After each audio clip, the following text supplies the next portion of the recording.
Heloísa. Diga, seu Fernando. Não, hoje você não tá de verde, né? Não. Aleluia. Preto e branco. Preto e branco. Representando hoje veio, meu hoje, time. Até eu tô de preto e branco hoje.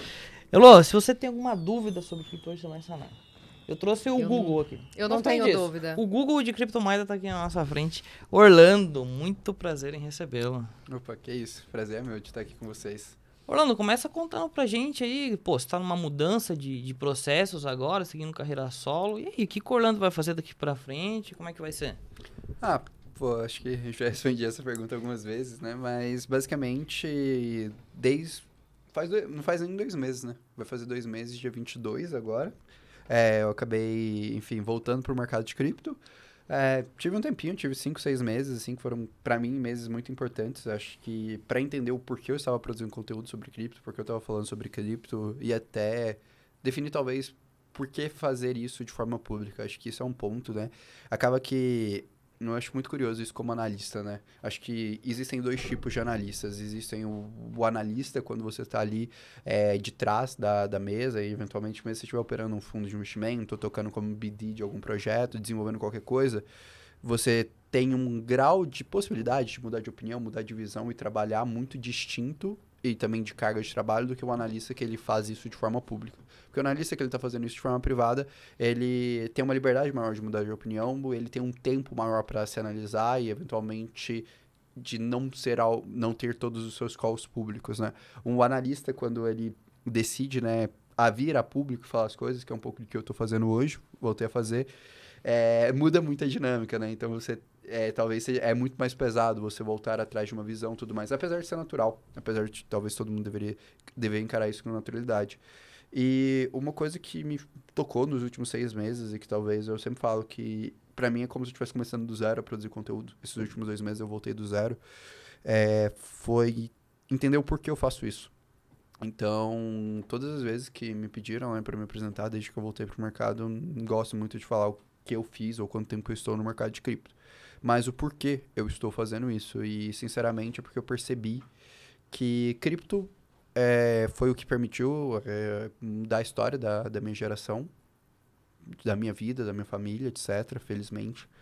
E eu acredito que pode mudar a história de uma geração inteira, de uma pessoa, se ele compreender e utilizar isso no momento certo. Eu acho que existem poucos momentos na história, e talvez por geração 1 ou 2 momentos, que você pode viver uma revolução, que vai mudar toda a dinâmica social, econômica dentro daquilo. Se você pega, sei lá, talvez na década de 80, as pessoas que viveram a revolução dos computadores pessoais nos anos 2000, as .coms, nos anos 2010, a gente talvez estaria falando da era mobile. E acredito que a próxima era que a gente vai estar falando vai ser da era da blockchain, da descentralização de informações e dados, junto com o AI, que vai ser basicamente a otimização e evolução de processos. Então, eu poder ser um porta-voz de uma dessas revoluções e talvez ajudar as pessoas a entender um pouquinho isso, para mim é um propósito que vale mais do que qualquer outra coisa. Então, por isso que eu voltei com o Orlando Crypto, sempre quando me perguntaram, por isso que o Orlando Crypto é um projeto solo, é um projeto meu, porque ele a essência, a síntese do que eu acredito, do que eu penso e do que eu quero passar para as pessoas, e algo que vai além de dinheiro. Óbvio que o Orlando Crypto vai ter que se monetizar, etc. Que naturalmente meu trabalho, eu faço 14, 15 horas por dia olhando o mercado um pouco com isso. Mas junto a isso é uma forma que eu acredito que eu estou colaborando com as pessoas para elas entenderem a revolução da minha geração. E eu acho que é uma das melhores sensações que você pode ter quando você consegue encontrar isso. Não, nobre, achei, eu diria até. Também. E, cara, eu acho interessante porque existem vários perfis de pessoas dentro do mercado financeiro. É algo que eu já vejo no mercado tradicional. Eu sou um cara de mercado tradicional, vim do Banco BTG, agora tô aqui na Bitget. É algo que eu vejo no mercado cripto também. Existem diversos perfis de profissionais dentro do mercado. E 2 deles, que são o que mais chama atenção, é o cara que é o mais comercial. 3, vamos citar 3.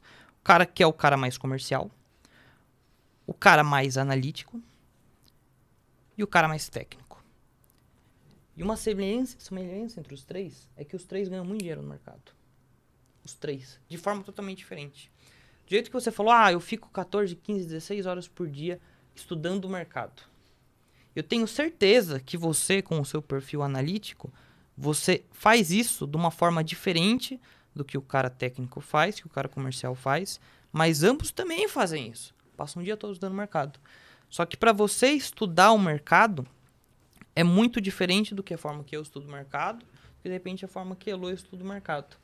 E eu queria entender isso de você. O que é para você, pro Orlando, estudar o mercado? O que você faz? Porque eu imagino que você não fica olhando o gráfico, por exemplo, 14, 15 horas por dia. O que você estuda, cara? Então, assim, toda vez que me perguntaram, né, a forma que, sei lá, eu imagino o mercado de cripto, eu sempre gosto de dar o exemplo tipo assim, de quem já assistiu Vingadores. Quem já assistiu Vingadores, quando dá ruim e os Vingadores voltam no tempo, né, o Hulk uma hora ele encontra a maga do tempo lá, e aí ele vai querer pegar a joia do tempo pra si e levar pra realidade.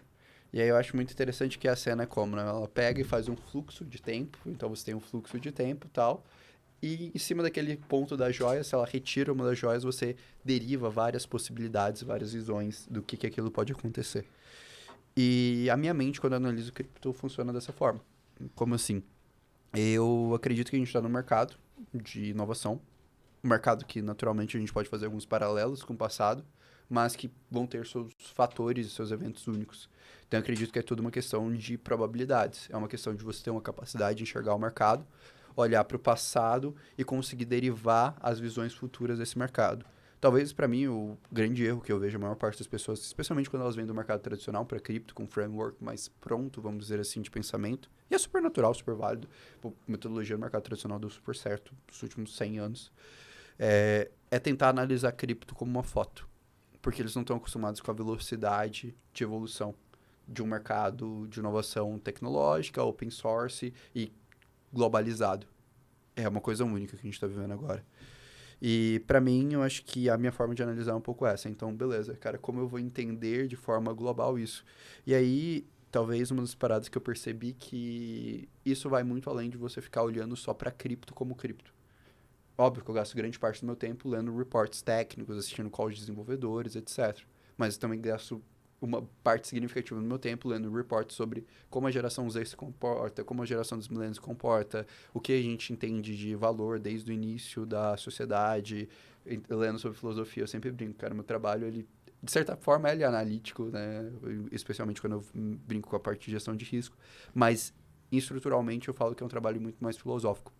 Acho que um bom analista de cripto hoje você tem uma noção muito mais sobre filosofia e sobre como o mundo funcionou e conseguir extrapolar isso baseado na estrutura técnica do que propriamente você ser um cara extremamente técnico, entender a linha do código ou entender a linha da estatística. Isso vai te ajudar? Vai te ajudar, mas vai te ajudar muitas vezes no time. Agora, uma visão holística para você construir teses, as teses elas nascem de um patamar filosófico e depois elas são comprovadas pela matemática. Basicamente, você compra a tese. O ativo que você compra é baseado na tese daquele projeto. Acho que não só a tese, eu acho que mais do que isso, é entender estruturalmente para onde o mercado está indo. Vou dar um exemplo muito simples. Vamos lá. Agora muito se fala sobre roll-ups, sobre Layer 2, né? Todo mundo está falando, escalabilidade do Ethereum, escalabilidade do Ethereum, escalabilidade do Ethereum. Mas por que a gente está falando tanto sobre isso? Ou por que isso pode ou não dar certo? Isso eu acho que é uma pergunta legal de esclarecer. Que aí você percebe quando o técnico e algumas estruturas elas se complementam. Vamos lá. Primeira coisa, qual que é o problema que a gente está enfrentando? É um problema relativamente simples. Eu sempre, quando eu explico esse problema, eu gosto de fazer uma analogia com uma cidade. Imagina que a gente tinha uma cidade em 2016 que ela acabou de ser construída. E ela tinha 7% de ocupação. Então ela tinha 100 casas e tinha 7% de ocupação. Beleza, daí tudo bem. Essa cidade começa a criar a universidade, essa cidade começa a virar um grande centro comercial e ela começa a crescer de forma significativa com isso. O que vai acontecer? Naturalmente, vão ocorrer migrações para essa cidade. E a gente chega num ponto que 99% dessa cidade está ocupada. O que vai acontecer? Vai começar a gerar especulação imobiliária. Então, cada vez mais as casas vão ficando mais caras, mais caras, mais caras. O governo dessa cidade, ele ganha uma taxa em cima do preço dessas casas. Então, o governo, de certa forma, está lucrando com essa questão. Só que ele chega num ponto que ele tem que decidir. Beleza, eu estou com 99% da minha cidade ocupada. O que eu devo fazer? Eu devo deixar como está? Mas se eu deixar como está, provavelmente vai ter uma migração em massa da minha cidade, porque se uma outra cidade ter 200, 300, 500 casas, as pessoas vão preferir ir lá, se elas conseguirem dar o mesmo recurso, a mesma segurança, a mesma estrutura que eu. Eu posso expandir a minha cidade, mas se eu expando a minha cidade, eu posso comprometer a segurança, se eu não expando outras estruturas. Ou eu posso criar algum outro meio de melhorar a cidade. Que outro meio que eu posso? Por exemplo, comprimir várias casas em um único espaço. Que não, mas são que prédios. Então, você destrói uma casa, sobe um prédio, então você, no lugar que uma família ocuparia, você consegue colocar 20, 30, 50, 100 famílias, dependendo do tamanho do prédio, naturalmente. E por que isso é interessante? Isso é um roll-up. O que é um roll-up na rede do Ethereum, né? O que é uma solução, essa solução de escalabilidade? Basicamente é um prédio. Ele pega centenas de transações, comprime toda ela em uma transação. Então, normalmente, um roll-up comprime ali 150, 200 transações na Ethereum para uma. Então, você reduz significativamente o custo. Beleza, até aí legal. Pode ser uma inovação e tal. Mas por que, então, tanto se fala, por exemplo, porque, para mim, a tese de roll-ups é uma das minhas teses mais fortes para os próximos 2 anos.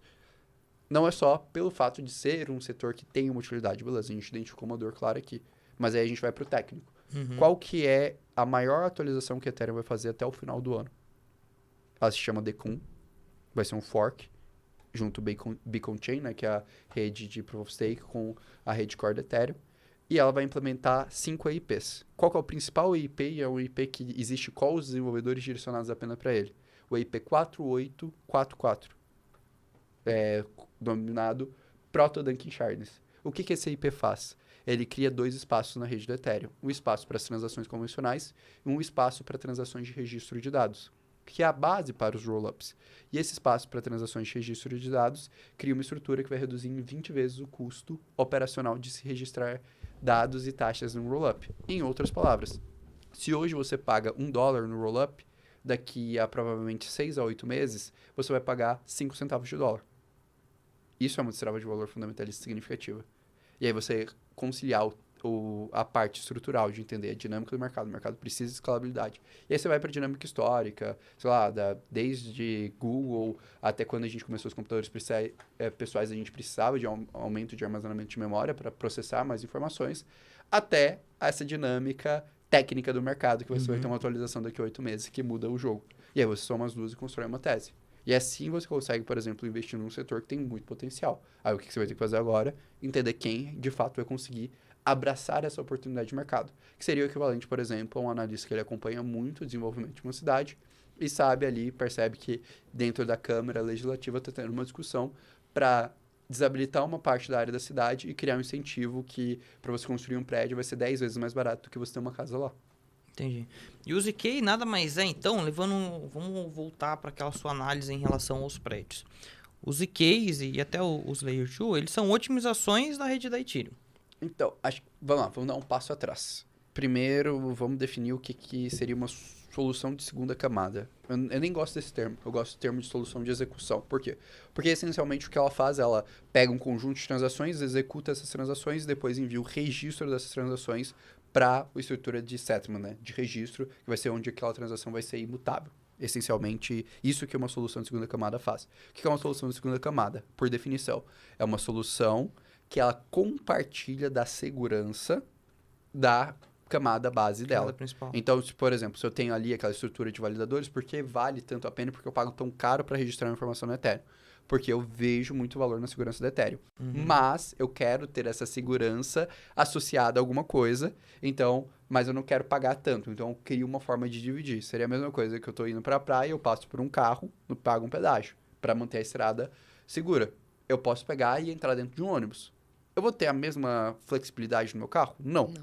Mas eu vou continuar na mesma estrada segura e vou pagar talvez 100 vezes menos se tiver 100 passageiros dentro do ônibus. Então, essa seria a lógica. Isso seria o que a gente teria de soluções de segunda camada. Como as soluções de segunda camada iniciaram na Ethereum? Elas iniciaram através de 2 estruturas principais, da Plasma e da Validium. O que é a Plasma? A Plasma é uma solução de provas de fraude. Como assim? Qual é o conceito de prova de fraude? O conceito de prova de fraude é: eu confio no validador, ele faz tudo, e se eu achar que tem alguma coisa errada, eu levanto a mão e falo, cara, eu quero que você refaça isso. E aí ele vai ter que provar que não é uma fraude. E isso é o Plasma. E o que é o Validium? O Validium é o que você chamou de ZK, que vem, né, do Zero Knowledge, ou prova de conhecimento zero, que é o quê? É uma estratégia que você cria uma linha lógica que toda vez que você passa aquela transação, você validou ela. E ela é feita através de um estresse matemático. Então, deixa eu dar um exemplo de ZK Rollup para... Sei lá, vou tentar ser didático. No final, resumindo, traduz. No final, a gente tá dando uma aula de Rollup. Mas é o seguinte. Mas já jogaram aquele jogo Ash Wally? Sim. Então imagina que eu chego aqui agora em vocês e falo, cara, eu sou o maior especialista de Ash-Wally do mundo. Sou foda nisso. Como assim? Se você me der qualquer livro do Wally, eu te mostro o Wally em 5 segundos. Qualquer um. Você pode escolher o livro mais difícil, mais complexo, qualquer um. Eu falo, pô, legal, Bruno. Aí eu viro e falo, mas eu quero fazer uma aposta com vocês. Eu quero apostar $1 milhão que isso é verdade. Vocês topam? Aí você fala, pô, beleza, top. Então mostra aí pra gente. Aí eu viro e falo, não, peraí. Se eu mostrar aqui pra vocês, vocês vão aprender a minha habilidade. Porque se vocês verem fazendo, vocês vão aprender como eu faço pra achar o Wally. E aí, beleza. Vocês me deram $1 milhão, mas eu vou deixar de poder pegar $1 milhão de todas as outras pessoas do mundo que toparem fazer essa aposta comigo. Porque vocês também vão saber. Então, essa minha habilidade especial vai parar de ser uma habilidade tão especial assim. Então, eu viro e falo. Então, a gente tem que pensar em uma forma de eu provar pra vocês que eu sei, mas sem eu mostrar pra vocês como eu faço. Aí, o que a gente fala? Eu falo, vamos fazer o seguinte. Vamos pegar uma caixa escura. Eu entro na caixa. Sem contato, sem internet, sem nada. Vocês pegam, passam a revista pra mim e marcam no cronômetro. E eu vou mostrar. E vocês passam quantas revistas vocês quiserem. A gente pode passar 3 dias fazendo isso. E aí a gente faz esse processo. Passado 3 dias, vocês me deram 3.000 revistas. E eu achei todas em menos de 5 segundos. Qual que é a conclusão que vocês vão chegar? Por matemática. Ah, beleza. Por estresse, o Orlando realmente consegue achar o Wally. Eu não faço ideia. E como que a gente pode pensar nisso? Beleza, isso poderia funcionar? Poderia. Se a gente teve uma cerimônia, que foi a minha entrada na caixa totalmente correta. Porque também qual que seria a possibilidade? Eu poderia ter um Wally recordado no meu bolso, eu entrei na caixa com o Wally, vocês não viram, e eu mostrei o Wally todas as vezes que vocês passaram. Eu burlei a cerimônia, porque vocês fizeram uma cerimônia ruim. E aí, beleza, então eu tenho um jeito de fraudar todo o sistema. Mas agora vamos fazer a suposição que vocês falam, não, cara, a gente foi super rigoroso, vocês foram lá, auditaram uma caixa, tudo mais, sei lá, pagaram pra KPMG, pra Deloitte, pra mais não sei quantas auditorias, vocês, pô, vocês me deram roupas novas e durante todo o processo, vocês acompanharam, tarará, fizeram toda a estrutura possível pra testar que não existiu fraude. Beleza. Aí você tem um sistema, e qual que é o sistema? Que aí, a partir desse suposto, toda vez que eu pegar, vocês já assumem que eu sei achar o Wally em 5 segundos, mesmo não tendo provado. Isso é a base da prova zero. E aí, beleza. Isso era um conceito super abstrato, matemático, mas por que a gente está utilizando isso? Para a gente conseguir comprimir transações, para a gente conseguir verificar todas as transações. Então, como funciona uma solução de prova zero, que é o ZK Rollup que você falou? É uma solução que eles criam uma estrutura, eles pegam, por exemplo, o código da EVM da Ethereum e criam uma estrutura para validar aquilo. E aí eles criam uma prova lógica, uma prova orientada por lógica daquilo. E tudo que você submete, ele vai lá e valida de forma quase que instantânea, super rápida. Mas por quê? Porque você assumiu que ele sabe fazer isso, matematicamente, por estresse estatístico. Então, essa é a base. E isso era o Validium, que a gente chama. Só que essas duas soluções, elas tinham registros off-chain. Então, todos os dados que eles validavam de escala, eles eram registrados off-chain. Quem foram os líderes dessas soluções? Foram o time que vai derivar o time da Optimistic, o time que vai derivar o time da Arbitrum, o time que vai derivar o time da Polygon e o time que vai derivar o time da Starkware. Mas, quando a gente começa a fazer as soluções off-chain, elas se mostraram ruim. Por quê? Porque a gente falava, cara, eu queria adaptar um DEP, queria fazer alguma estrutura e tudo mais. Você percebeu que você ia ter fragilidades. Então, aí nascem o conceito dos roll-ups. Que são o quê? Vão ser provas, né, estruturas dessas verificações, mas ligadas à blockchain. Então, os dados vão estar também on-chain e eu vou ter acesso a esses dados e permitir interoperabilidade, inúmeras outras usabilidades em cima disso. E aí você vai pegar a Plasma, que é essa prova de fraude, e derivar os rollups otimistas. 2 maiores exemplos, Arbitrum e Polygon. E você vai pegar essa prova de conhecimento zero, ZK, e vai derivar os ZK rollups. Melhores exemplos, talvez Starknet, ZK Sync, Polygon ZK VM, e aí a gente vai para uma linha gigantesca.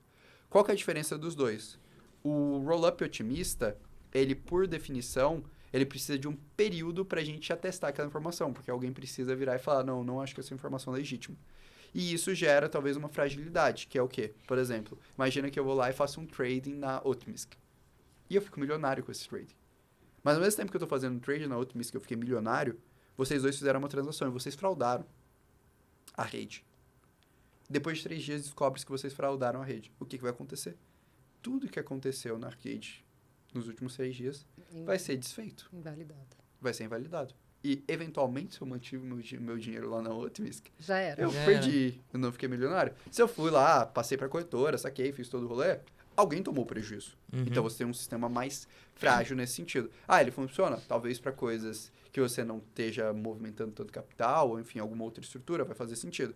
E agora, a diferença do ZK é que o ZK, beleza, cara, você fez, ele é validado na hora. Óbvio que você tem que fazer uma cerimônia muito boa, mas ele é validado na hora. Então, tem o complexidade, né, e validação na hora versus talvez uma estrutura mais simples, mais fácil, só que você tem esse prazo para você ter essa certeza. E aí agora você está nesse momento único do mercado, talvez escalabilidade, que é o quê? A Ethereum, que é a maior blockchain hoje do mundo em termos de registro de financeiro, virou e falou, olha, galera, eu não vou escalar pela minha camada base. Nunca teremos taxas baratas na Ethereum. Isso é um fato, tá? Se alguém vir e fala, um dia a taxa da Ethereum vai valer centavos, tá mentindo. O objetivo da Ethereum não é isso. A Ethereum virou... É segurança, né? Exato. Virou a partir ali de 2020, quando começou aquela ideia do Ethereum 2.0, que depois teve um rebranding, não existe mais Ethereum 2.0, falou, galera, fragmentar minha blockchain não vai dar certo, eu vou ser orientada a rollups. Vou ter um roadmap rollup centric. E agora, a fase que a gente vive na Ethereum, a segunda fase do seu roadmap, The Surge, é toda voltada para isso. E o que a gente vai viver nos próximos 2, 3 anos é a ascensão desses rollups. Se essa for a arquitetura certa de escalabilidade, lindo, cara, Arbitrum, Optimisc, Polygon, todos esses ativos vão crescer pra caramba, vão ter um TVL muito alto e, eventualmente, deve se refletir isso no preço dos seus tokens. Então, isso talvez seja o grande ponto que a gente está discutindo. Agora, qual vai ser a melhor solução e tudo mais? Aí a gente tem um período, talvez, de 3, 4 anos de estresse. Se a Ethereum estiver errado em arquitetura, aí a gente tem uma dor de cabeça, porque a Ethereum realmente movimentou grande parte do seu roadmap pensando nisso. E aí, talvez arquiteturas alternativas a Ethereum, como, por exemplo, escalabilidade via fractais da Polkadot, ou, por exemplo, a parte de fragmentação da própria Near, vão ser alternativas plausíveis a isso. E aí, a gente vai descobrir isso, talvez, nos próximos 2 anos. E se isso realmente acontecer, e que eu acredito que vai também, que vai entrar bastante dinheiro para os ZKs, você acha que eles podem roubar bastante mercado dos tokens tradicionais que a gente conhece de Layer 2 hoje? Por exemplo, se a gente pegar a Matite, a gente tá vendo a Matite sofrer uma forte pressão vendedora nesse momento do mercado, assim como a maioria das altcoins. Mas a Matite em específico, olhando para os dados on-chain, a gente nunca teve tanto depósito de Matite nas corretoras, igual a gente teve nas últimas semanas. Você acha que muito por conta disso a galera tá deixando um pouco de lado a ideia dos Layer 2 e focando em ZK ou não? É mais um momento do mercado mesmo? Eu acho que primeiro, eu acho que a grande questão da Matic é, primeiro, a maioria dos investidores não entende como a Polygon funciona. Eu acho que a gente parte desse ponto base. Por que eu tô falando isso? Eu sei que é uma informação pesada. Primeira coisa, muita gente acha que a Polygon ela é uma única solução. É a solução atual dela de community chain. Mas não. A Polygon ela é uma holding com inúmeras soluções. Então, quando você vai analisar Polygon, você não deve analisar só Polygon Proof of Stake. Você deve analisar Polygon Proof of Stake. Você deve analisar Polygon ZKVM, que eles já estão em fase beta. A Polygon Mighty, a Polygon Nightfall e as inúmeras outras iniciativas da Polygon. O que a Polygon fez, o time da Polygon fez foi, eles criaram uma solução rápida para ganhar mercado e construir marca, que foi a Polygon Proof of Stake. E depois eles foram adquirindo várias soluções de ZK Rollup e Rollups otimista que eles viam potencial. E construíram uma grande holding que vai ser moldada em cima desse token. Para mim, a Polygon hoje é um dos ativos que mais tem assimetria de valor do mercado cripto.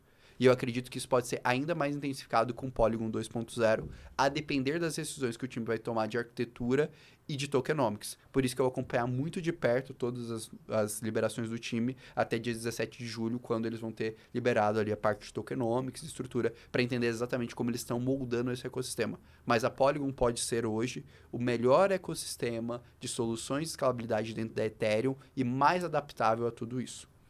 Então o token da Matite pode ser uma oportunidade. Tudo depende. Aí que tá. Uma questão é você ter um produto bom. Acho que assim, outra coisa que as pessoas erram muito no mercado de cripto. Uma questão é você ter um produto bom no mercado de cripto. Outra coisa é você ter um token bom no mercado de cripto. Um produto bom, beleza, você tem que ter um potencial de crescimento de mercado interessante, resolver uma dor importante, ter uma estrutura legal. Um token bom, você tem que ter tudo isso que eu citei e o token capturar valor daquilo. Por exemplo, o Ethereum é muito nítido como ele captura. Ele tem o IP 1559, faz o burn dos tokens, então quanto mais eu uso a rede, menos tokens existem e, por consequência, isso tende a impactar preço. Polygon hoje não tem ainda essa estrutura clara de como todos os produtos vão ser integrados. O time prometeu abrir isso no dia 10 de julho, na semana do dia 10 de julho. Então, acho que você tem que acompanhar isso para ter a certeza e fazer esse check. Tem que isso acompanhar vale o Orlando. Tem que acompanhar o Orlando, que aí você vai saber se é bom ou não investir na Matic. Mas, cara, isso é uma dúvida que eu tenho bastante. Tipo assim, às vezes eu sei que eu estudo um projeto, eu sei que ele é bom, é um projeto que vai resolver muitos problemas, mas eu falo, pô, eu não sei como é que esse token vai resolver algum problema, entendeu? Então, mas não aí é porque a empresa resolve um problema que o token resolve um problema. Cara, né? quando você avalia um investimento em um ativo, partindo do pressuposto que é um projeto bom, tá? Eu já vou fazer esse check. O que você tem que olhar além disso? Primeira coisa, utilidade do token. O token faz sentido dentro daquele ecossistema? Então, a primeira coisa, como ele se conecta com a solução, como ele captura valor, como é que ele se desenvolve. E a segunda coisa, além dele fazer sentido naquele ecossistema, como hoje é a distribuição e a futura distribuição do token. Tem inúmeros projetos, por exemplo, que o token funciona super bem, mas o time concentra 50%, 70%, 80% do supply. E aí ele vai liberando ao longo do tempo e aí ele vai vender esse token por uma questão de liquidez, necessidade de liquidez. E isso vai puxar o preço para baixo. Então, investir em um criptoativo é muito mais do que só entender o modelo de negócios. Envolve você entender muito bem como funciona a estrutura do token, é o que a gente chama de tokenomics, e entender muito bem como é que é o timing da política monetária. Então, em que momento você está situado e o que pode gerar pressão de venda desse token. Então, acho que são os dois pontos mais essenciais que eu vejo quando eu faço uma análise nesse sentido. Caraca. Eu tô aqui, ó, nem falo. Eu tô vendo essa carinha aí de... Aprendendo Não, mas eu errei. Aqui. Eu errei. Por quê? Eu falei que eu trouxe o Google aqui, eu não trouxe o Google, eu trouxe o ChatGPT. Não, rapaz, eu Puta merda. 4.0. Orlando, agora fala uma coisa pra gente. A gente viu aí nas últimas semanas, né, a SEC fazendo toda uma pressão regulatória, né, nos Estados Unidos com as exchanges. E eu queria ouvir de você, como é que você tá vendo o assunto de regulação? Cara, eu fico feliz com a postura da SEC. Parece a coisa mais contra-intuitiva se falar isso, mas por que eu fico feliz? Porque finalmente a gente saiu de cima do muro nos Estados Unidos. Então a gente passou os últimos 2, 3 anos, especialmente depois que o Gary Gensler entrou como chairman, né, como principal responsável da Comissão de Valores Mobiliários dos Estados Unidos, esperando, cara, qual que vai ser a postura da SEC? Essa era a pergunta de $1 milhão que todo mundo queria saber. Por quê? Porque sem regulação, os grandes investidores, os grandes institucionais não vão entrar no mercado de cripto. Isso é um fato. Então todo mundo estava esperando isso. E finalmente a gente teve essa resposta. Foi a resposta talvez mais negativa possível? Sim. Mas a questão é, a opinião dos Estados Unidos sobre cripto não vai ser a opinião do Gary Gensler. Vai ser a opinião do Gary Gensler, mais a opinião da indústria financeira em termos de lobby, mais a opinião dos congressistas norte-americanos. E eu acredito que essa opinião tende a ser mais pró-cripto do que está sendo passado agora. Mas a gente vai ter pelo menos uma definição da regulação. E quando a gente tiver uma certeza regulatória em cripto, aí o grande capital institucional entra. Então, para mim, a regulação do mercado de cripto é uma das maiores destravas de valor para um próximo ciclo de mercado para a entrada de capital. E essa postura dos Estados Unidos, mesmo sendo inicialmente negativa, pode ser um dos pontos de inflexão na história do mercado de cripto e destravar, do ponto de vista regulatório, do ponto de vista de um próximo ciclo de mercado, muito capital institucional. É interessante tocar nesse ponto, porque a gente viu um movimento legal nesses últimos dias. Que foi o seguinte, um ataque da SEC a altcoins, tirou o Bitcoin totalmente desse ataque, focou somente em altcoins, tá? Porque não faz sentido chamar o Bitcoin de valor imobiliário. E em contrapartida, chegou a BlackRock com o seu pedido de ETF de Bitcoin. Você acha que esse movimento ele é quase que correlacionado? A BlackRock ela esperou a SEC tirar o Bitcoin dessa briga para poder investir? Faz sentido isso? Assim, eu não sei se é correlacionado. Sabe, quando eu estava em Austin ano passado, na Consensus, eu tive a oportunidade de bater um papo com o pessoal da Fidelity.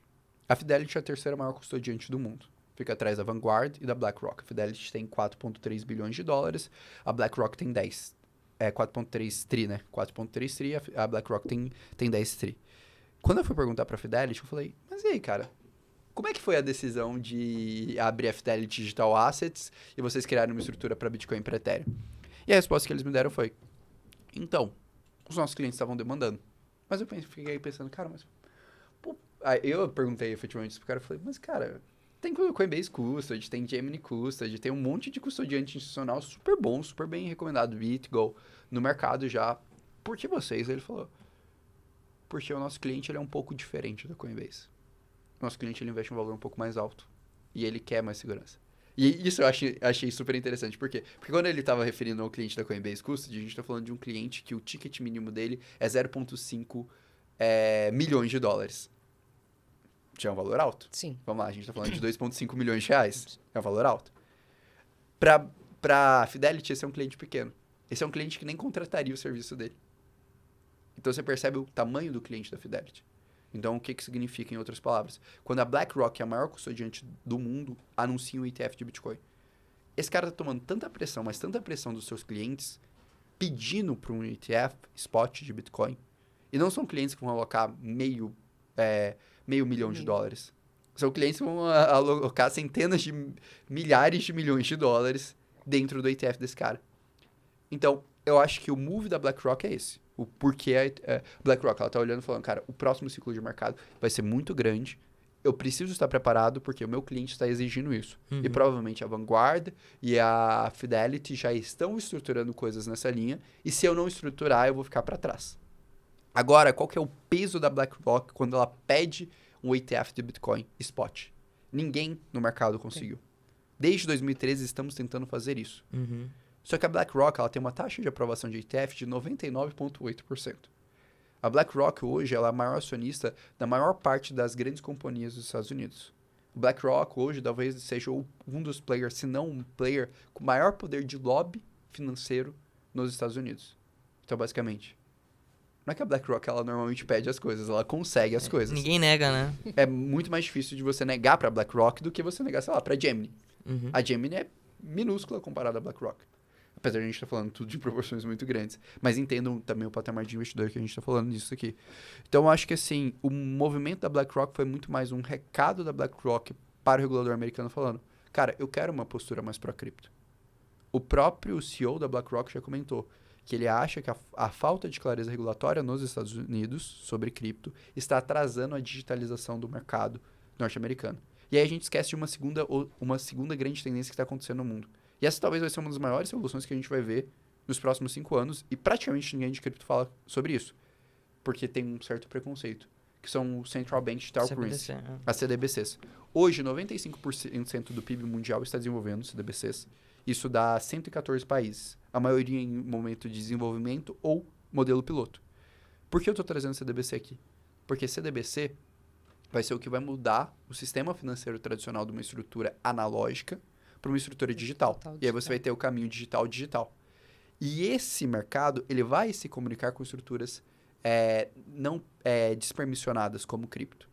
Ele vai. É necessário, faz todo o sentido do mundo. Então, você começa a abrir um caminho para os próximos 2, 3 anos que a gente vai viver a tokenização do mercado financeiro tradicional e, em paralelo a isso, uma facilitação para a gente ter acesso a sistemas despermissionados. E isso tem um valor muito grande. E a gente já vê as primeiras iniciativas disso. O Real Digital é uma iniciativa disso. O Real Digital não é sobre a gente ter uma moeda virtual. Hoje já, 90% das moedas do mundo são virtuais. É sobre a gente criar o alicerce para a gente ter a tokenização do mercado financeiro e não financeiro do mundo. E a gente começar a pensar em comunicar com o mercado despermissionado, desde que uma parte desse mercado se regule e se adeque a essa estrutura. Esse, para mim, é a próxima visão do mercado de cripto. E aí sim a gente está falando de mercado mainstream, aí sim a gente está falando de mercado de 1 bilhão de usuários, aí sim a gente está falando do mercado de cripto de acumular 100 trilhões, 200 trilhões ou muito mais que isso. Então, eu acho que esse é o momento que a gente está vivendo.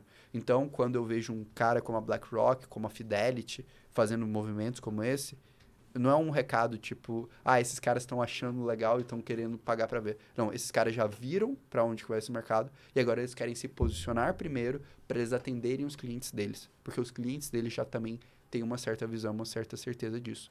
Esses últimos tempos eu tive a oportunidade de falar com alguns dos principais players que estão desenvolvendo essa parte de tokenização e estruturação no mercado. Felizmente, enfim, tive um acesso institucional bem legal a isso. E é quase com consenso sobre como a gente vai passar por um momento ímpar no mercado financeiro, do ponto de vista de tokenização de ativos, da gente transferir tudo isso para o blockchain. E também é quase com um consenso que, para o mercado cripto fazer parte dessa evolução, ele vai ter que se regular e se enquadrar dentro dessa estrutura. E hoje a gente tem muitos reguladores ao redor do mundo super interessados com isso. Desde Singapura, Hong Kong, Emirados Árabes e até mesmo o Brasil, que hoje tem um dos reguladores mais pró-cripto do mundo. Show de bola. E, cara, a gente, como tô passando sobre ZK, até citou alguns nomes de tokens aí, como Starneck, ZK Sync. Eu quero te perguntar, o que mais que você tá de olho nesse momento? Tipo assim, aquela pergunta que jornalista costuma fazer. Quais são os melhores tokens para 2023? Assim, eu acho que... Eu tive uma conversa muito legal com... Talvez com um dos founders que eu mais respeito do mercado de cripto, que é o founder da Ethereum Name Service, o Alex Vanderson, até um brasileiro.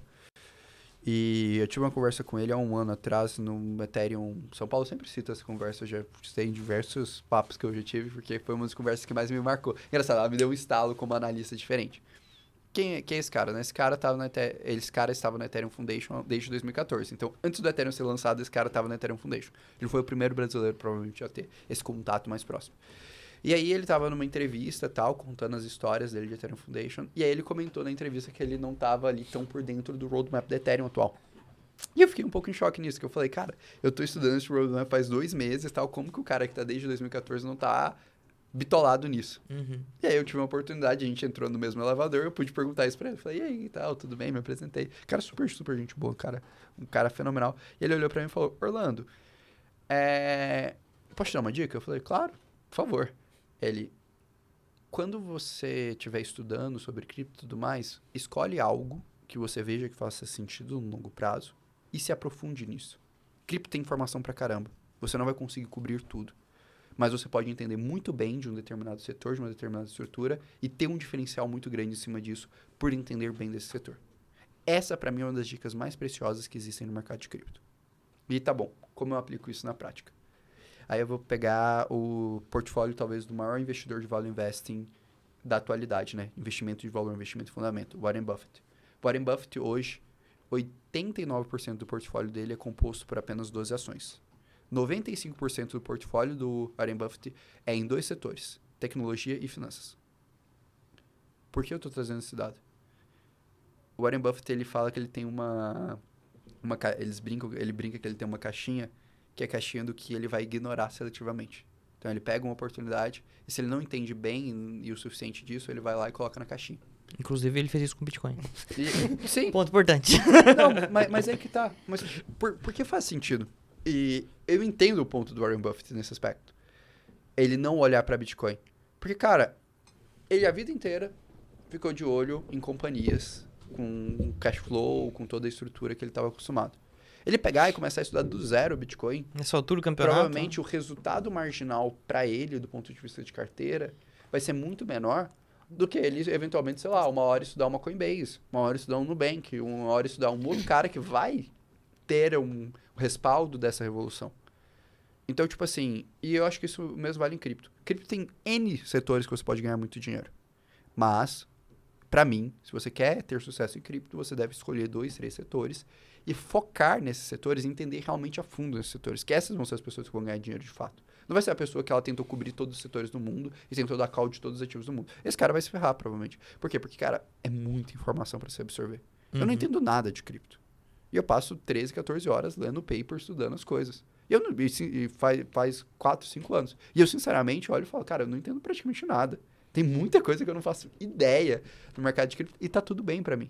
Por quê? Porque eu escolhi ter ignorância seletiva em algumas coisas. Hoje, o que eu selecionei, e aí entra talvez um pouco ter uma visão mais holística do mercado, uma visão mais global. Eu escolhi entender muito sobre a infraestrutura do mercado de cripto.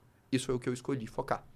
Então, hoje eu estou investindo em setores de infraestrutura. Quais são os 4 setores que eu mais vejo potencial dentro de infraestrutura? Primeiro setor são os roll-ups, tanto os ZK roll-ups quanto roll-ups otimistas, por conta do IP4844. Segundo setor de disponibilidade de dados, data availability, porque depois que a gente, quanto mais transações a gente ter, mais dados a gente vai ter, e a gente vai precisar de uma forma de comprimir e provar esses dados. Então, quando eu olho para cases como Celestia, cases como Avail, para mim eu vejo muito, muito potencial. Terceiro setor, ZK. Terceiro setor, soluções de mensageria de Layer 0, como Zeta Chain, Layer 0 Labs, CCIP da Chainlink, porque para a gente ter um mundo plural e, inclusive, conversar com as blockchains privadas que os Central Bank Digital Currencies vão construir, a gente precisa de ponte entre esses ecossistemas. E, por fim, soluções alternativas a Ethereum, de escalabilidade. Por quê? Porque se você eventualmente der errado os rollups, você vai abrir espaço para inúmeras outras soluções. E aí, por isso que eu vou estudar, sei lá, escalabilidade via fractais na Polkadot, vou estudar shardings na Near, vou estudar o ecossistema da Cosmos, porque eu acredito que é importante a gente ter um leque, mesmo que a gente não invista, mas você ter uma noção e ter um leque desses ativos, caso, por exemplo, a narrativa principal de escalabilidade dê errado, e é super natural na indústria de inovação isso acontecer mais cedo ou mais tarde. Então, hoje é o que eu estou olhando, o que eu vejo mais potencial para o próximo ciclo. A gente comentou sobre projetos serem atrativos, solucionarem problemas, mas o token, de repente, não. E 2 projetos que eu gosto bastante, são 2 que você comentou agora, são o da Chainlink e o da Polkadot. Eu acho que são 2 projetos que fazem muito sentido. Mas agora eu quero que você tire uma dúvida pessoal minha. Os tokens da Chainlink e da Polkadot fazem tanto sentido quanto o projeto? Essa é uma pergunta legal. Assim, eu acho que Chainlink, ele ainda não conseguiu encontrar o fit. E era uma intenção do time. O time, ele sempre priorizou muito produto. E eu tive a oportunidade de estar na SmartCon, né, que é a conferência de Chainlink em Nova York ano passado. E eu tive a oportunidade de literalmente conversar com os fundadores da Chainlink, enfim, Legal. conversar com todo mundo que estava no ecossistema. E qual foi a impressão que me passou? Foi que eles viraram e falaram, beleza, a gente fez produtos muito legais. Agora a gente precisa capturar valor. Porque talvez a gente esteja posicionado num dos setores que mais dá para capturar valor do mercado de cripto, nos setores mais essenciais. Isso é verdade. Uhum. O Super Linear Staking da Chainlink é a primeira iniciativa que eles vão estar fazendo para isso. Eu acredito que nos próximos 2, 3 anos a gente vai ver uma mudança muito significativa e o tokenomics da Chainlink tende a evoluir. Mas eu ainda não acho que é 100% claro como isso vai ser. Então, isso me faz ter uma posição menor no token, somado ao fato de hoje, para mim também, eles ainda teriam uma concentração muito grande no time. Mais de 50% dos tokens, dependendo da análise que você faz, ainda está na mão de time. Então, isso compromete muito o free flow, né, os tokens circulantes, e por consequência coloca um risco de queda no ativo. Então, para mim, Chainlink é um case que ele encontrou um produto bom, que a gente chama de Product Market Fit, ele encontrou o seu fit de mercado, mas que ele precisa evoluir em tokenomics. Para mim é uma coisa mais fácil. O que eu vou fazer? Acompanhar nos próximos 2, 3 anos como ele vai evoluir. Isso é motivo para eu não investir no token? Não. Isso é motivo para eu ter uma alocação pequena. Porque, eventualmente, eu posso estar deixando passar alguma coisa e, do nada, o tokenomics vai fazer sentido. E também, se esse case é muito utilizado e tudo mais, você vai ter a variável especulativa invariavelmente do preço. Uhum. E do patamar que a gente está aqui, sem especulação nenhuma, faz sentido você tomar alguns riscos. Mas, igual eu falei, você não vai alocar todo o seu portfólio. Você vai alocar uma parte pequena do seu portfólio baseado nessa dinâmica. Por quê? Porque o token não é tão bom assim. Polkadot já é uma outra ideia. Polkadot, ela tem uma dinâmica de tokenomics que até faz sentido, especialmente para o cara que interage dentro do ecossistema. Porque você vai ganhar uma taxa de staking alta, tudo mais. Mas Polkadot, ela construiu uma inflação proposital para incentivar as pessoas a estarem interagindo. Então, se você investe em Polkadot, você precisa estar interagindo no ecossistema, você precisa estar de olho nas parachains, você precisa estar fazendo parte disso. Mas ela não encontrou ainda seu fit de mercado. As pessoas ainda não veem sentido de gastar uma grande quantidade para ter uma parachain na Polkadot, de utilizar a parachain na Polkadot. Ela ainda não encontrou isso. Então, para mim, Polkadot, ela precisa encontrar uma utilidade real para a parachain. É uma tecnologia muito boa? É. É uma estrutura que faz muito sentido? É. Tem um time muito competente? Tem. Mas não encontrou o fit de mercado. Para mim, isso é mais difícil do que o caso da Chainlink.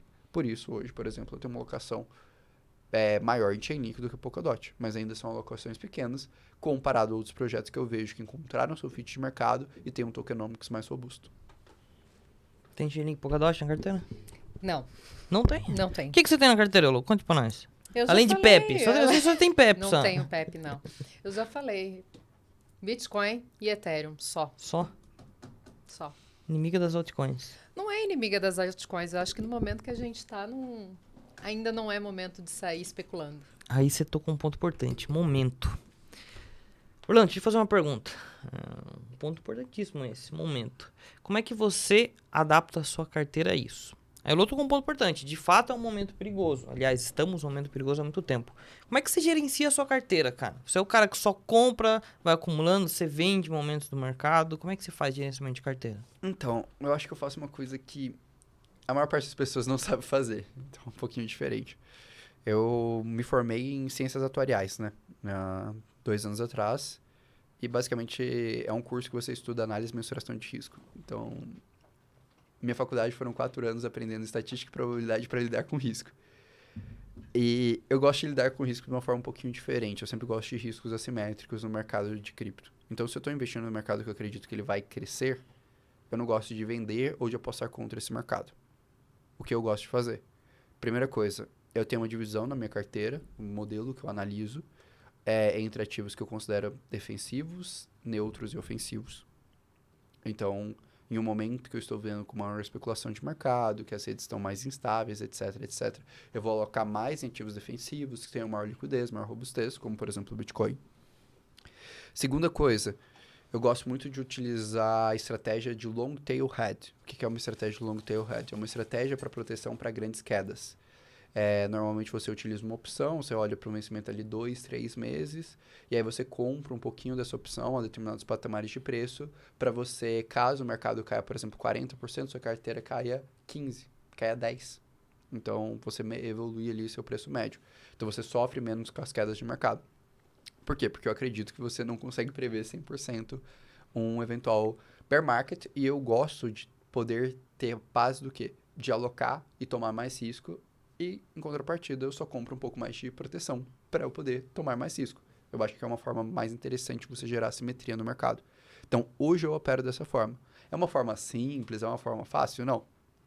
Operar com opções não é uma forma nem um pouco trivial. Até por isso, não estou recomendando nada disso a ninguém. Estou falando o que eu faço pessoalmente. E aí, até por isso também eu acredito que existem outras estratégias, você fazer preço médio, você eventualmente fazer rebalanceamentos. Eu acho que tem que ter toda essa dinâmica, assim. Acho que timing, aí existem 2 coisas para mim que constroem um portfólio muito bom no mercado de cripto. Você entrar no momento certo e você investir em bons ativos. Você precisa dos 2. Vou dar um exemplo. O cara que investiu em janeiro de 2015 no top 10 de mercado, ele fez 33 vezes o capital dele. Em 2017, desculpa. Ele fez 33 vezes o capital dele se ele investiu em janeiro de 2017, no top 10. Se o cara investiu em janeiro de 2018, atualmente ele fez menos de 6 vezes. De 6%, desculpa. Então ele saiu de 33 vezes para 6%, ou seja, ele não teve performance. Por 1 ano. E aí ele ficou um longo período de tempo, né? Então aquela máxima, só carrega e tá tudo bem, não é bem verdade. Tem o fator time. Mas agora vamos lá. O cara que investiu em Ether em janeiro de 2017 fez 222 vezes. O que isso significa? Que beleza, time é importante. Mas time alinhado com fundamento muda completamente o jogo. Então, eu acredito que quando você está analisando cripto, você tem que ter esses fatores. Você tem que entender de ciclos de mercado, respeitar os ciclos de mercado. Você tem que ter uma estratégia muito boa de proteção de portfólio para quedas, seja estrutura de rebalanceamento, seja estratégia de opções, e você tem que investir em coisas bem fundamentadas. Para mim, esse é o segredo de você construir um portfólio interessante no longo prazo. E que momento do ciclo você acha que a gente está? Acho que a gente está num dos pontos de inflexões mais interessantes do mercado. Acho que, eu vivi... A gente tá vamos até organizar isso aqui. A gente tá numa guerra no mundo cripto, essa é a verdade. E falando aqui cenário Brasil, por exemplo, entre analistas, tem a galera que acha que, nem começou a queda, e a galera que acha que já acabou. Qual que é a sua visão, cara? Vamos lá. 12 ou 40. O famoso 12 ou 40. Eu sou uma pessoa bem pragmática nas minhas respostas. Eu tô tomando risco nesse momento. Eu, Orlando, acho que agora é um momento de inflexão. Por quê? Primeira coisa, a gente já tá no momento de inversão de taxa de juros. Então, os juros vai cair em 24. Ele precisa cair. A gente está estabelecendo inflação, tudo mais, etc. E cada vez mais a gente tem indícios mais claros que os juros precisa cair em 24.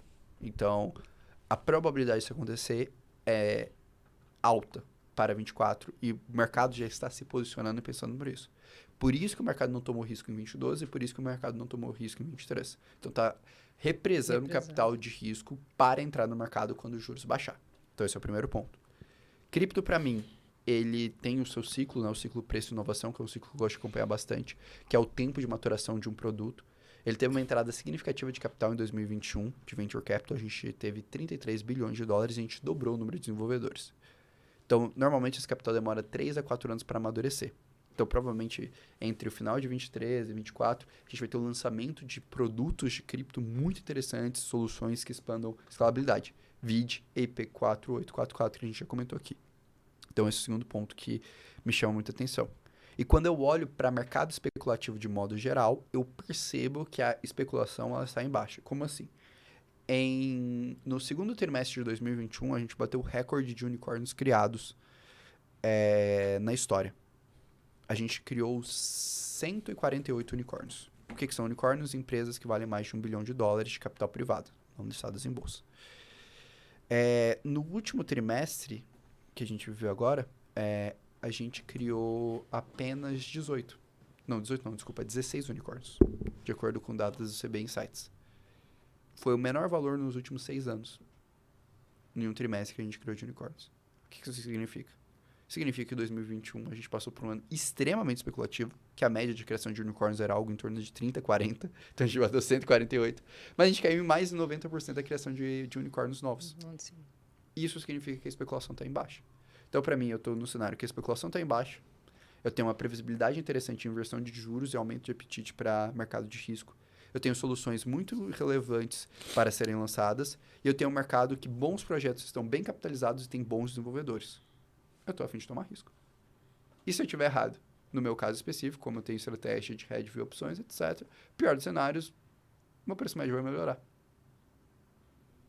Um momento interessante aliás, uma forma interessante de analisar a especulação, agora focando só no Bitcoin, e a gente entender se os especuladores estão dentro do Bitcoin ou não, é entender a quantidade de Bitcoins que está na mão de investidores de longo prazo e de curto prazo. Quando a gente olha isso no mercado hoje, falando de Bitcoin, se a gente fazer um filtro em investidores que seguram o Bitcoin em média 30 dias, ou seja, traders, investidores de curtíssimo prazo, especuladores, a gente tem hoje em torno de 20-21% dos Bitcoins circulantes nas mãos desses investidores. Isso é muito baixo. Quando a gente olha para o topo que a gente fez no mercado em 2021, a gente tinha em torno de 80% do supply na mão desses investidores. Em 2019, mais de 80%. Em 2018, mais de 80% também. Em 2019, para quem tem uma memória boa gráfica aí, quando o Bitcoin ele fez a máxima em 2018, aí ele caiu em 2019, recuou e depois caiu de novo, que é o que a galera acha que vai acontecer novamente, o que muitos falam, né? Um topo mais baixo que o anterior, o famoso Dead Cat Bounce. Nessa situação, em 2019, a gente tinha mais de 40% do supply circulante de Bitcoin nas mãos de especuladores. É mais do que o dobro que tem hoje. Então, só para confirmar um pouco da sua visão, eu sei que você não fez uma visão voltada para Bitcoin, mas falando de dinheiro especulativo, e é o que conversa bastante, no Bitcoin a gente vê isso. De fato, tem pouca especulação no ativo, olhando para os dados on-chain. Sim. Então, concordo com a sua visão. Acho que é um momento interessante, sim, de tomar Agora, risco. acho que também tem um pouco da mentalidade do investidor, dele saber o prazo e o porquê ele está investindo na parada. Assim, eu conheço muita gente nesses últimos 5 anos no mercado, mas eu conheço pouquíssimas pessoas, até mesmo do mercado, e quando o Bitcoin bateu $3 mil na crise do Covid, botaram grana. Conheço poucas pessoas que quando a gente saiu no final de 18, 6 mil para $3 mil, botaram grana. Mesmo que estavam no mercado há mais tempo. Por quê? Tanto o fator liquidez quanto o fator segurança mesmo nisso. Então, acho que vai muito do horizonte. Se você compra agora 25, e vamos supor que o Bitcoin bate 12 mil, 10 mil dólares. Supor que o Bitcoin bate 10 mil dólares. Cara, se a gente renovar a máxima, ou vamos supor que se a gente bater 100 mil dólares, que não é absurdo no próximo ciclo, não vai fazer muita diferença você comprar em 25 e você comprar em 10. Mas vai fazer muita diferença você só estar disposto a comprar em 10. Porque se você só estiver disposto a comprar em 10 e não chegar a 10, provavelmente você vai comprar Bitcoin a 50. A 60, 70. Quando passar a próxima máxima. E aí o risco do Bitcoin cair em cima da sua cabeça e você perder o dinheiro no próximo ciclo é muito maior. Então, eu prefiro estar tomando risco agora e, óbvio, ainda tendo caixa, ou no meu caso, por exemplo, tendo uma estratégia de proteção, do que abrir mão dessa simetria. Porque quando eu olho, eu falo, cara, a simetria de risco e retorno é muito mais interessante. Em 2021, sabe quanto tempo demorou para o Bitcoin sair de 30 para 50? Quanto? 1 mês. Então, o cara que ele esperou 1 mês para ele pensar se era uma boa hora de comprar ou não, ele tem que pagar quase o dobro do preço. E realmente, o mercado cripto ele tem essa característica, ele é muito volátil. Sim. O Bitcoin, quando reverte, não tem quem segure. Ele vai numa paulada só. Então, concordo com você. Acho que o mais importante de onde comprar é comprar e não esperar o momento certo. Infelizmente, é algo que não só do mercado cripto, mas do mercado tradicional é assim também. Na verdade, é uma característica de bear market. A galera sempre acha que vai conseguir comprar o mínimo da Os mínima. melhores preços. A galera só vai descobrir que o bear market ia acabar meses depois que ele acabar. Eu lembro até hoje, em novembro, de 21, quando o Fed anunciou a liquidez, eu comentei isso numa live. Eu falei, ó, galera, tá saindo liquidez. Eu comentei isso em dezembro, na verdade, na projeção de dezembro de 21. Ó, galera, tá saindo liquidez, a gente vai entrar num momento mais punk de mercado. Não vai ser igual. 2021 e 2020 vão ser anos... 2022 vai ser um ano muito diferente. E a galera, então começou o bear market. Eu falei, daqui a 6 meses eu vou falar pra vocês se começou ou não. Porque eu também não prevejo nada. Não tenho bola de cristal. Mas agora a probabilidade de cair tá maior do que a probabilidade de subir. Sim. E aí aconteceu tudo o que aconteceu, etc. Mas eu acho que aí no final é entender isso, é entender ciclo de mercado. Tipo, eu sempre, toda vez que eu falo com o investidor, eu sempre falo, cara, não pensa no seu portfólio de cripto em 1 ano, 2 anos, não. Pensa em 4, pensa em 5. Ah, quer estudar alguma coisa? Ah, não, cara, queria muito estudar a parte técnica. Pô, Orlando, queria aprender a codar em Solidity. Eu falo, não. Primeiro estuda ciclo de mercado. Pega o Howard Marks, estuda ciclo de mercado tradicional. Depois pega os textos da A16Z, estuda ciclo de mercado cripto, ciclo preço e inovação. Depois você começa a pensar em estudar alguma coisa de uma forma mais técnica. Mas, em primeiro, aprenda a respeitar os ciclos de mercado, que são os padrões psicológicos que as pessoas colocam no mercado. Isso acontece em tudo. Porque não é sobre o mercado, é sobre as pessoas. Depois disso, de entender isso é confortável, aí você estuda muito bem a tecnologia para você ter conforto na hora que você vai tomar risco. Para mim, eu penso que é talvez uma forma sequencial mais sintética e mais proveitosa para o investidor que está entrando agora no mercado de cripto. Dica de ouro. Ficou alguma dúvida pra senhorita Luísa Godoy? Não, muito Então agora pelo você vai contrário. explicar pra todo mundo o que é um aziqueiro lá. Vai. Você tem 5 minutos, vai. Ah, não. Igual o Orlando, eu tenho que assistir o replay depois desse podcast. Umas 3 vezes, Anotar. né? Pelo menos. Exatamente. Orlando, muito obrigado pela presença. Um prazer aqui te receber. Portas abertas aí, sempre que quiser dar uma aula aí pra gente. E como fala, deixa ele só falar pra gente como que as pessoas podem acompanhar o seu trabalho e esse momento novo do Orlando. Ah, pô, legal. Espero primeiro ter agregado alguma coisa pro pessoal. Não, Espero foi que o pessoal tenha sensacional. curtido o conteúdo. Pra mim é sempre um prazer falar sobre cripto. Se, enfim, alguém quiser me acompanhar, né, em redes sociais, basta pesquisar Orlando on Crypto em qualquer rede social, Twitter, Instagram, TikTok, YouTube. Também, se você jogar orlandooncrypto.com, tem o site com essas redes sociais e nele também tem a minha newsletter, o Crypto Today. Todos os dias às 7 da manhã eu sempre escrevo um texto que é liberado para o pessoal, então com as minhas análises, com alguma visão, alguma perspectiva de mercado, desde, sei lá, analisando airdrops, ciclo de mercado, é super, super legal, me divirto muito escrevendo. E nele também, quando você se inscreve na newsletter, você pode eventualmente acessar os grupos da comunidade do Orlando Crypto. E aí lá eu mando sempre áudios de mercado, algumas vezes na semana, analisando algumas visões, algumas coisas do mercado. Então quem quiser acompanhar, esses são os links. Show de bola. Galera, não esquece de deixar o like aqui nesse vídeo, se inscrever no canal se você não for inscrito. E até a próxima. Valeu. Valeu.